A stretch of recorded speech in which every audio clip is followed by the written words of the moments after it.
Could you please tell me what to do if I feel drawn to several pantheons at once? I'm drawn to the Norse tradition and the Egyptian pantheon, particularly to Isis, and I also want to explore and perhaps revive the knowledge and power of the forgotten Slavic gods. Do I need to choose just one pantheon, or can I work with each of them one at a time, or must I definitely make a choice? I should add that this choice is extremely difficult for me. Each of the pantheons feels native to me. Thank you for your answer and attention.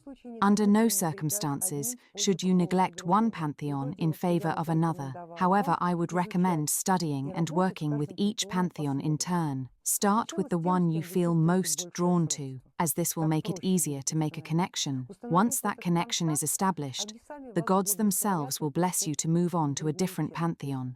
Then begin studying the next pantheon you feel closest to, then the next one, and so on. As you study and immerse yourself in each pantheon, you'll see that they are in fact manifestations of the same gods, simply appearing in different forms. Eventually, everything will fall into place in your mind. You'll recognize your Isis, find her in the Scandinavian and Slavic pantheons, and see the other gods too. You'll understand that, in different pantheons, it is one and the same force simply manifesting under different faces, like a person born into different lives, playing various roles in a great game. In exactly the same way, the gods appear in different cults, in different myths, and in different ways, while remaining one and the same whole personality. They simply turn their face and manifestation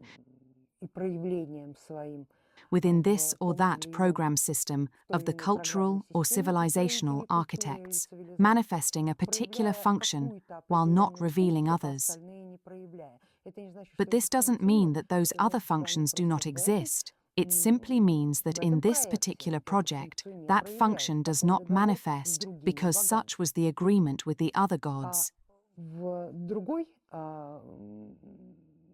And in another project, a different function of the same deity manifests because of a similar agreement with those other deities. For example, it's like someone who has taken a job. He's hired, and his contract states that he is a manager. So he acts as a manager and doesn't present himself as an engineer, even though he may well have engineering skills. At another job, perhaps running simultaneously with this one, his contract might state that he is an engineer or a courier, but not a manager. And he will not act as a manager where his position says courier or engineer.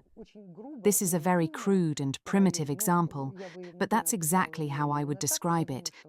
And I believe this comparison will help you to see the gods a little differently. I emphasize that my primitive example, which I have just described, should by no means serve as a limitation to your perception of the forces you will be working with. This description is merely a product of my simple human thinking. I hope the gods will not be offended, and neither will you.